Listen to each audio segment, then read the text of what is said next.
주님의 이름으로 문안을 드립니다. 오늘도 또 예배하기 위하여 이른 아침 일어나신 여러분들께 주의 은혜와 사랑이 오늘도 또 예배 가운데 여러분의 마음을 차고 넘치도록 또 감동 주시고 은혜 주시기를 바랍니다. 여러분 함께 우리 찬양으로 오늘 새벽 예배를 시작하겠습니다. 찬송가 25장 멸류관 벗어서, 통일 찬송가도 25장입니다. 우리 25장 찬송가 멸류관 벗어서 함께 찬양합니다.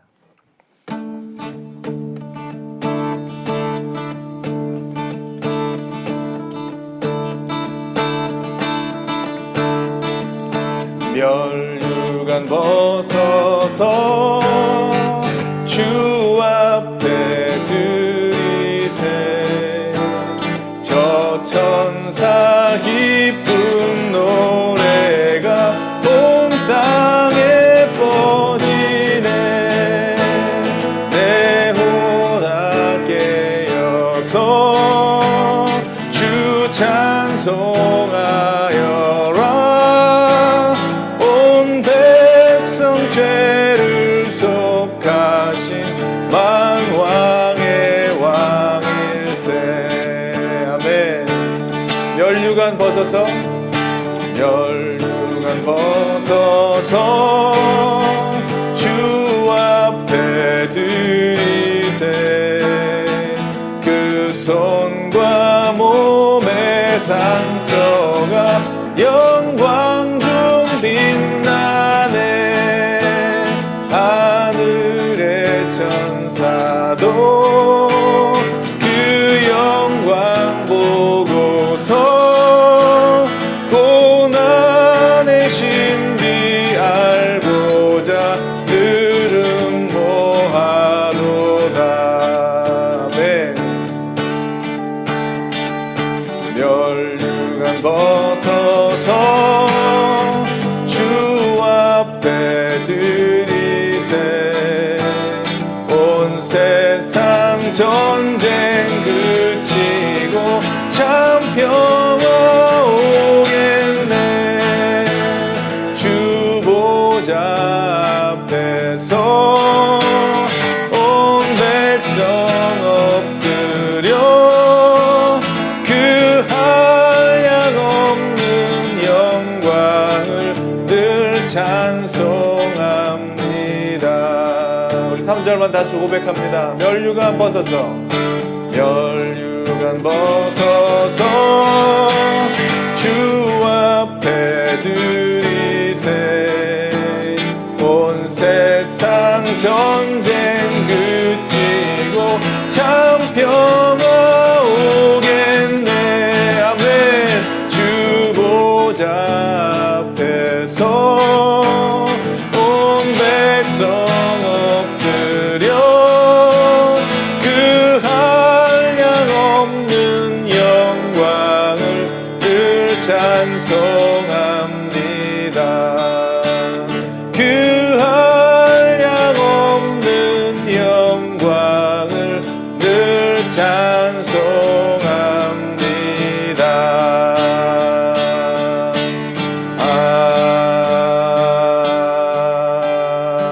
아멘.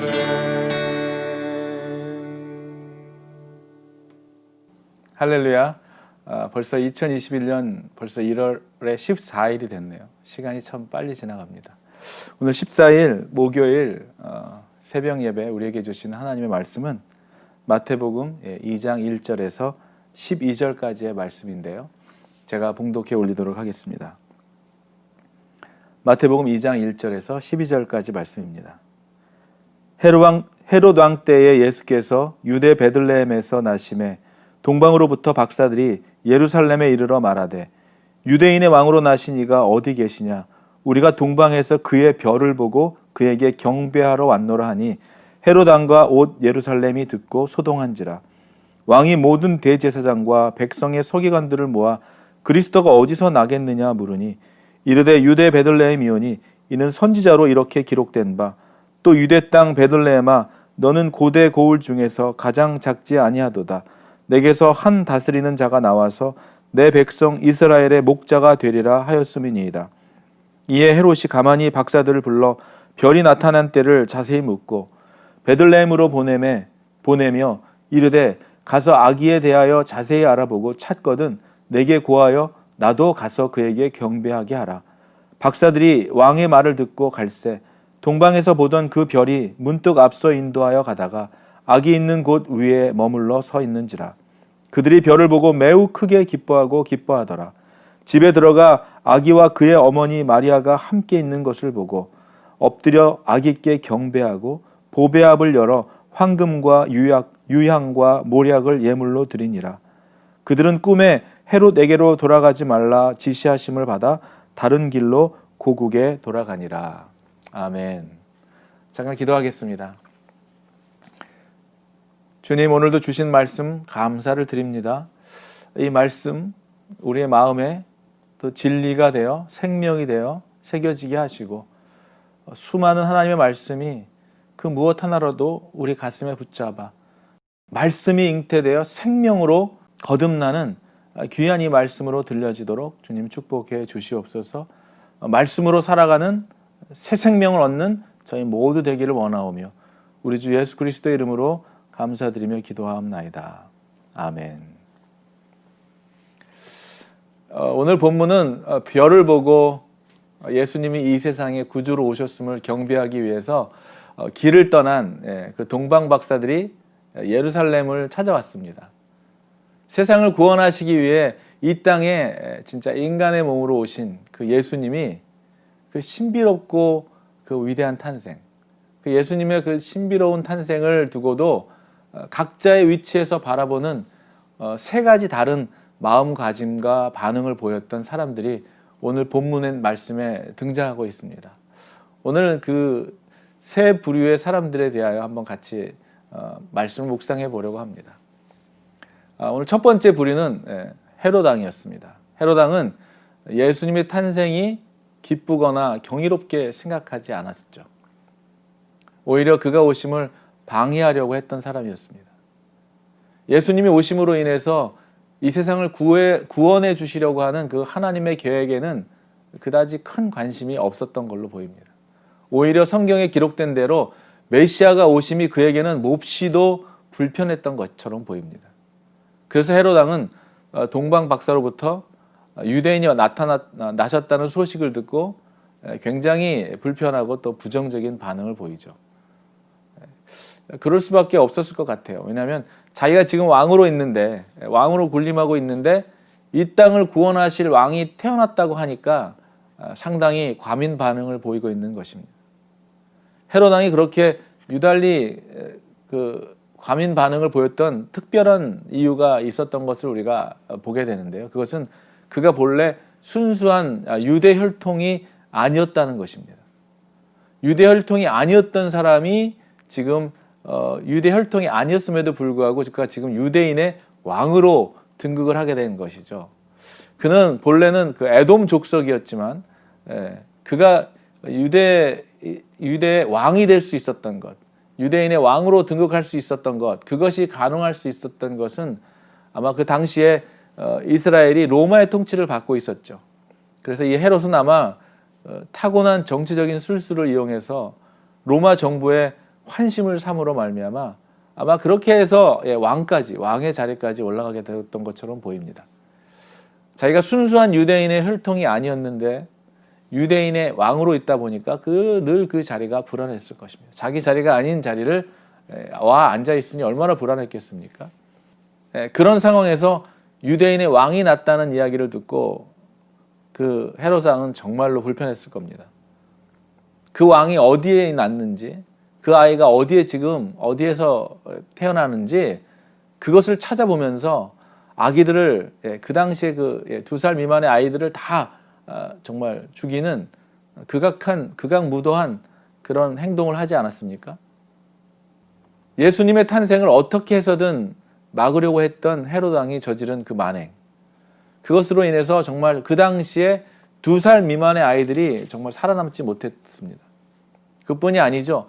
자신의 정권을 유지하기 위해서 자신의 자식과 또 아내까지도 죽였던 정말 극악무도한 헤롯 왕이었지만 예수님의 탄생을 막을 수는 없었습니다. 그런가 하면 두 번째 부류는 예수님의 탄생에 아무런 관심을 보이지 않았던 정말 방관자 같은 제사장들, 서기관들이 있었음을 보게 됩니다. 그들은 그 시대를 대표하는 종교인들이었고 또 지식인들이었습니다. 오늘 본문 4절 이하에 보면 이 제사장들과 서기관들은 그 오실 메시아가 어디에 났는지 그리고 그 탄생 장소에 대해서 정확한 해박한 성경적인 지식을 그들이 가지고 있었다는 것을 오늘 5절과 6절을 보면 알 수 있습니다. 5절과 6절 한번 보겠습니다. 이르되 유대 베들레헴이오니 이는 선지자가 이렇게 기록된 바 또 유대 땅 베들레헴아 너는 유대 고을 중에서 가장 작지 아니하도다. 내게서 한 다스리는 자가 나와서 내 백성 이스라엘의 목자가 되리라 하였음이니라. 그들은 이 성경에 관한 그야말로 박사들이었죠. 구약에 있던 모든 예언들을 꿰뚫고 있던 사람들이었습니다. 그래서 메시아가 태어날 것에 대해 알고 있었습니다. 동방 박사들이 물어보았을 때 그들은 메시아가 어느 장소에서 태어날 것을 분명하게 알고 있었습니다. 하지만 정작 그들은 예수님의 탄생에 대해서는 전혀 기뻐하거나 감동하지 않았죠. 기대하지도 않았습니다. 기뻐하지 않을 뿐만 아니라 기대하지도 않았고 축하하고 경배하기 위해서 찾아가지도 않았습니다. 머나먼 거리에서 왔던 동방 박사들에 비하면 아주 가까운 거리에 있었음에도 불구하고 예수님의 탄생을 가서 경배하거나 축하하려고 생각조차 하지 않았죠. 그들은 그저 성경에 대한 구약의 율법에 대한 해박한 지식은 가지고 있었을지 모르지만 그런 두뇌와 머리는 있었지만 예수님은 찾아갈 수 있는 겸손한 손이 없었고 겸손한 발이 없었던 그런 방관자들이었다는 것을 우리가 보게 됩니다. 그런가 하면 오늘 세 번째 마지막 부류, 이 세 번째 부류인 그 참된 경배를 하기 위해서 먼 거리를 마다하지 않고 찾아왔던 동방 박사들입니다. 그들은 별을 보고 찾아왔다고 하고 있습니다. 그 먼 거리에서 인류의 왕이 태어나셨음을 가장 위대한 왕이 태어났다라고 하는 그런 감격에서 기쁨으로 경배하기 위해서 찾아왔던 사람들이었죠. 학자들의 기록에 의하면 그들이 찾아왔던 그 거리가 약 900km가 된다. 560마일 정도 넘는 그런 먼 거리에서 정말 그런 수고와 고생을 마다하지 않고 아기 예수께 경배드리기 위해서 찾아온 것입니다. 그들은 예수님에게 진정한 경배를 드렸던 사람들입니다. 그들이 드렸던 경배의 모습, 참된 경배자의 모습에 어떤 모습들이 이 동방 박사들의 모습 속에 있는지 잠깐 살펴보기를 원하는데요. 그들이 가졌던 그 정말 참된 경배자의 모습 속에서 오늘 우리가 배워야 할 것들이 있음을 보게 됩니다. 참된 경배자로 예수님께 경배드리기 위해 그들은 수고와 희생을 감수했습니다. 그런 모든 어려움을 뚫고 예수님께 나온 것이죠. 여러분 한번 상상해 보십시오. 그들은 먼 길을 이 먼 여정을 거쳐서 왔죠.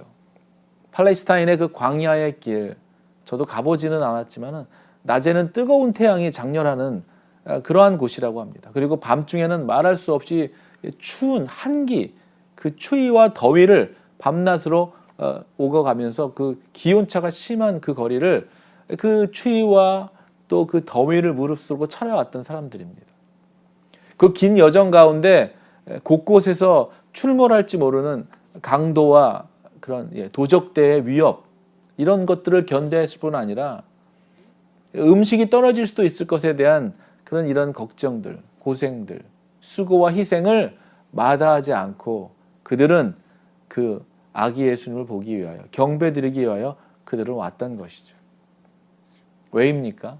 인류의 역사상 가장 위대한 왕이 나셨기 때문에 인류의 구세주요 메시아로 이 땅에 오신 그 아기 예수를 경배하기 위해서 그들은 이 정도의 수고쯤은 이 고생은 메시아를 만날 수 있다는 그 벅찬 기쁨을 막을 수 없었던 것이죠.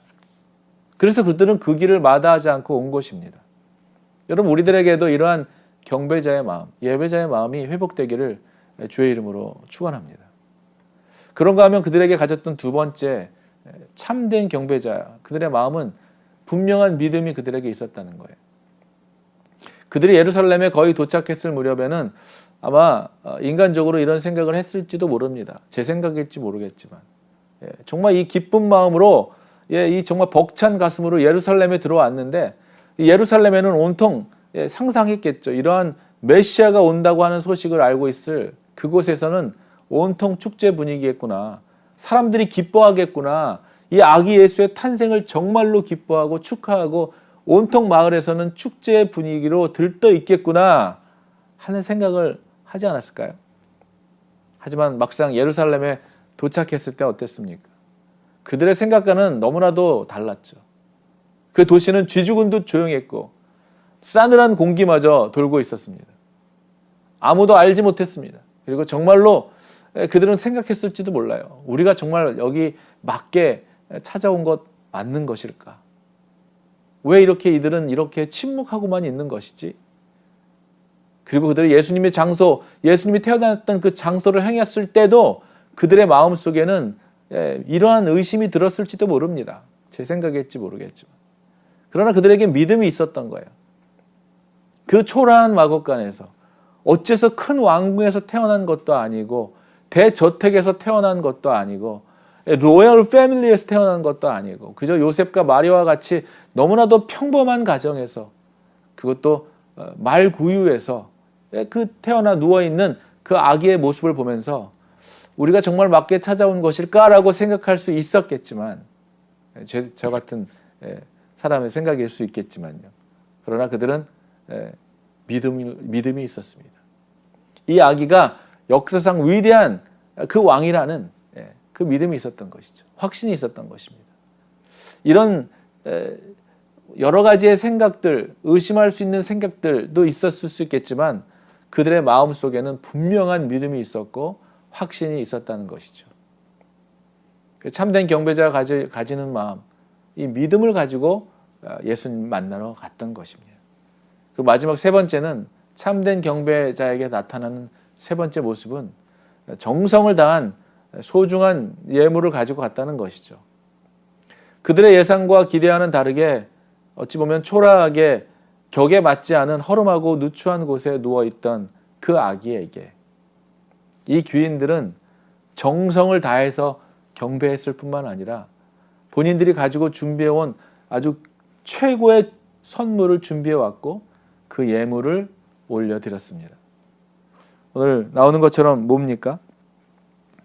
네, 황금과 유향과 몰약입니다. 그들이 가지고 온 황금과 유향과 몰약을 올려드렸습니다. 이 예물에는 각각 그 뜻이 담겨져 있습니다. 황금이라고 하는 것은 왕에게, 높은 사람에게 바쳐지는 그런 옛날부터 전해 내려오는 그 임금님에게 드리는 고귀한 것으로 드려졌던 것이 바로 황금이죠. 그리스도가 왕이라는 사실을 상징하는 것입니다. 모든 물질을 대표하는 것이라고도 볼 수 있죠. 그들이 가지고 있는 것 중에 최상의 것을 드렸다는 거예요. 최고의 것을 드렸다는 것입니다. 그 아기 예수가 인류의 왕으로 오셨다는 것을 의미하는 것을 상징하는 그러한 예물이었죠. 두 번째는 유향이었습니다. 이 유향은 제사장에게 기름 부어 세우는데 사용되었던 것인데요. 본래 유향은 제사할 때 쓰여졌던 물건이죠. 감사와 영광을 드릴 때 쓰여지는 물건입니다. 제사장의 역할은 무엇입니까? 하나님과 인간의 사이, 끊어졌던 그 사이, 끊어졌던 관계를 연결해주는 매개자의 역할을 하는 것이죠. 예수님께서 하나님과 인간과의 죄로 인해 단절된 그 관계를 이어주고 연결해주기 위해서 인류의 대제사장으로 오셨다는 그러한 상징적인 예물인 것입니다. 그리고 세 번째는 몰약입니다. 이것은 죽은 사람에게 바르는 그런 향유인데요. 고생과 어려움과 죽음과 이런 것과 관계가 있는 것입니다. 예수님은 인간을 위해 이 땅에 오셨고 또 인간들에 의해서 십자가에서 죽으셨습니다. 그 예수님이 죽으심을 상징하고 기약하면서 기념하여 바쳐졌던 그런 예물입니다. 다시 말씀드리면 이 동방박사가 바쳤던 그 예물은 예수님이 이 땅의 왕으로, 그리고 제사장으로, 그리고 온 인류를 구원하기 위해 죽기 위하여 오신 구세주로 이 땅에 오셨음을 상징하고 있는 참으로 고귀한 예물이었던 것입니다. 사랑하는 여러분, 주님을 경배하기 위해서 찾아온 이 동방박사들에게서 우리가 배우는 것은 무엇일까요? 그들이 가장 귀하고 최고의 것을 드렸다는 것입니다. 오늘날 우리들이 살아가는, 지금도 여전히 이 땅에 살아가는 우리들의 모습 속에서 이러한 세 부류의 사람들의 모습이 우리들에게서도 보입니다. 자신의 이익과 안위를 위해서 예수님을 이용하고 대적하고 또 기독교에 대해서 반대하고 싫어하고 또 죽이려고 했던 헤롯과 같은 그러한 사람들, 자기의 이익과 결부돼서 부딪히게 되면 부정하고 반대하고 대적하고 하려고 하는 그러한 부류의 사람들. 그리고 또 예수님에 대해서 수없이 보고 듣고 많은 학식과 지식은 가지고 있었지만, 알고 있었지만 예수님에 대하여 아무런 관심도 경외함도, 경배하고자 하는 어떠한 기쁨도 의욕도 기대도 없는 그런 제사장과 서기관과 같은 그런 사람들도 있을 것입니다. 그리고 세 번째는 어떤 부류입니까? 그 예수님이 나를 위해서 하늘의 모든 그 빛난 보좌를 마다하시고 우리 인생들을 위해서 죽으러 이 땅에 오시고 그가 십자가에서 우리 모두의 죄값을 치러주심으로 인하여 우리는 나음을 얻었고 죄와 사망에서 구원함을 받게 되었다는 사실을, 그 사실을 알고 최선을 다해서 가지고 있는 최고의 것으로 경배하기를 마다하지 않았던 동방박사들과 같은 그런 경배자들도 있을 것입니다. 우리는 지금 코로나로 인해 이전과 같이 함께 모여서 드리는 예배는 여전히 어려워지고 있습니다. 그러나 모여서 드리든지 각자 집에서 드리든지 어떠한 마음으로 예배를 드리고 계시는지요? 예배를 통해서 주님을 정말 경험하고 그 주님을 만나고 기쁜 마음으로, 설레는 마음으로, 또 정말 즐거워하는 마음으로 주님을 만나기 위해서 예배하고 찬양하고 기도하고 하는 그러한 마음으로 예배를 드리고 계신지요? 여러분들과 저와 여러분들의 그 예배가 정말 이 동방박사가 그 먼 길을 마다하고 희생과 고생과 헌신을 통하여 예수님께 경배하기 위해 찾아왔던 그 마음으로 정말 우리 주님께 예배하는 우리의 마음들이 편함을 위해서, 편의로움을 위해서 집에서 드리는 그러한 수준이 아니라 어디에서 예배를 드리든지 간에 여러분 안에서 정말 기쁘고 즐겁고 구원의 감격과 기쁨이 있는 어느 곳이라도 희생과 고생이 없다 할지라도 정말 그런 간절한 갈급한 심정으로 주님께 예배드리는 여러분들이 되시기를 주의 이름으로 축원하는 것입니다. 가장 최선의 것으로, 가장 최고의 경건함으로 지금도 살아계시는 하나님께 경배를 드릴 수 있는 그런 매일매일의 삶이 되시기를 간절히 기도하는 것입니다. 최선의 것으로, 최고의 것으로, 정성으로 그 주님을 찬양하고 경배함으로 인해서 저와 여러분들의 매일매일의 삶의 매 순간마다 아기 예수님을 만나고 그 주님과 교제하는 놀라운 은혜와 축복이 저와 여러분에게 함께 있기를 주님의 이름으로 축원합니다. 오늘도 살아가는 매 순간순간마다 여러분 안에 가장 귀한 것을 하나님께 드릴 수 있는, 주 예수보다도 귀한 것은 없네 라고 하는 고백처럼 하나님께 가장 귀한 고백을 드리고 하나님께 하나님이 나의 구세주요 왕이시요 다시 오실 예수님이라고 하는 확신과 기쁨과 감격으로 하나님께 무엇을 드려도 아깝지 않을, 우리의 가장 어떠한 것을 주님께 드려도 정말 무엇보다도 비교하고 바꿀 수 없는 그 주님에 대한 간절함과 주님을 최고의 기쁨과 영광으로 여기며 살아가는 저와 여러분들이 되시기를 주의 이름으로 축원합니다. 기도하겠습니다.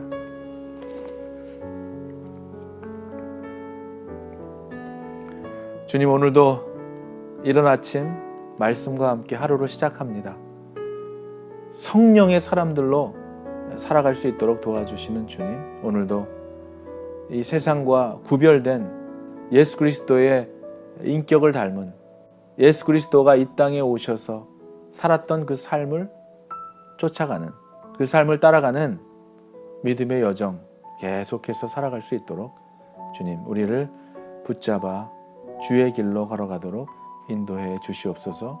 우리를 사랑하시되 끝까지 놓지 않으시고 우리와 늘 동행하시는 고마우신 우리 주 예수 그리스도의 이름으로 감사드리며 기도하옵나이다.